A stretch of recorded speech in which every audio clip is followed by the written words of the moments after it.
كونوا اكيدين ان الرزيزه غادا تجيكم رائعه. يلا خوتي ندوزو للمقادير وطريقه التحضير، وما تنساوش تشتركوا في القناه ديالنا وتفعلوا الجرس باش يوصلكم كل جديد.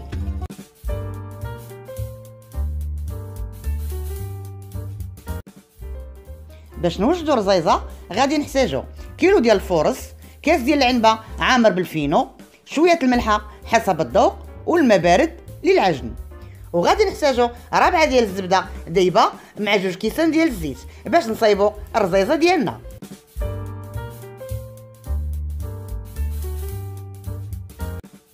ودابا غادي ندوزو نعجنوا الرزيزه ديالنا. بسم الله.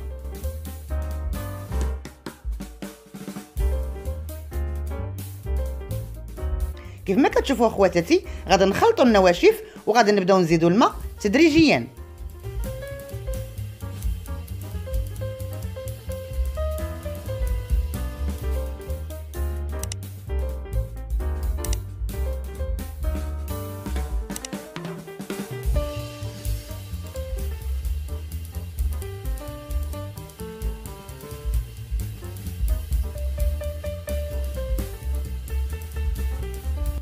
نصيحه من عندي خواتاتي، العجينه ديال الرزيزه كتبغي تكون قاصحه.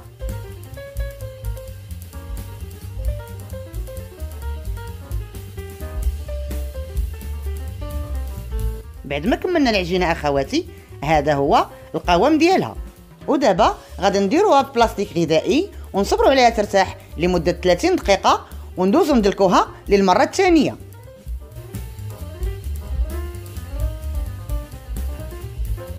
بعد ما ارتاحت لنا العجينه ديالنا ودابا غادي ندوزو ندلكوها للمره الثانيه.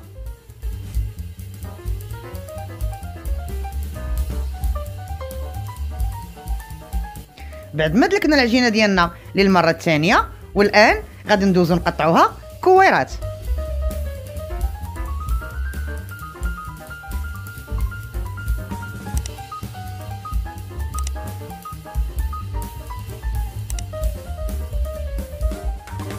بعد ما قطعنا العجينه ديالنا ودابا غادي نسرحوها بالمدلك.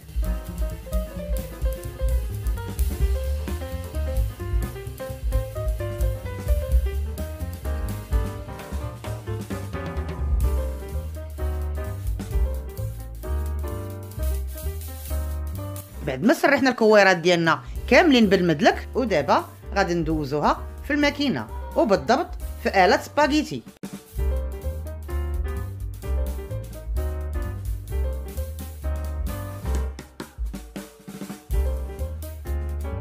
كيف ما كتشوفوا اخواتاتي كما كيخرجوا الخويطات ديال الرزيزه كنديروهم مباشره في الزبده والزيت، كنفركوهم مزيان حتى نحسوا بالخويطات ديالنا تلبسوا لينا كلهم بالزبده والزيت، وكنعصروهم باش نحيدوا الفائض ديال الزبده وكنحطوهم مباشره في واحد البلاطو. بعد ما دوزنا الرزيزه ديالنا كامله في الماكينه وفي الزبده غادي نخليوها ترتاح لمده 10 دقائق وندوزو نصايبوا الرزيزه ديالنا. بعد ما ارتاحوا لنا الخويطات ديالنا غادي ندوزو نصايبوا الرزيزه.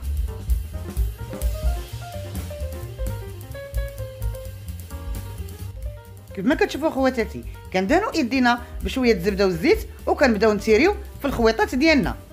في هذه اللحظه خواتاتي احنا اللي كنتحكموا في الخويطات ديالنا، واش بغيناهم رقاق بزاف ولا متوسطين.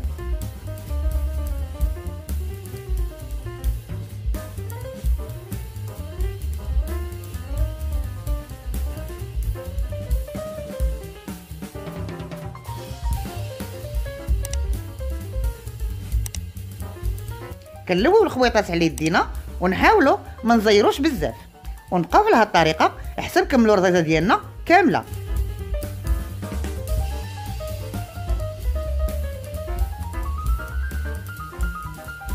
ودابا غادي ندوزو لاخر مرحله وهي الخبيز.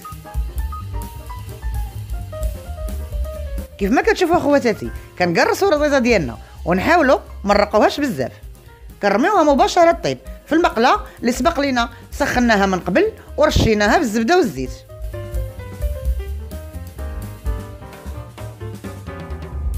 مني كنحسوا بها طابت من التحت كنقلبوها وكنتسناوها حتى طيب من جهه اخرى. ونبقاو على هاد الطريقه حتى نطيبوا الرزيزه ديالنا كامله ونتلاقاو في الشكل النهائي ان شاء الله. اخواتي هذا هو الشكل ديال الرزيزه ديالنا ناجحه 100%. وتسناوني في شهيوات قادمه ان شاء الله.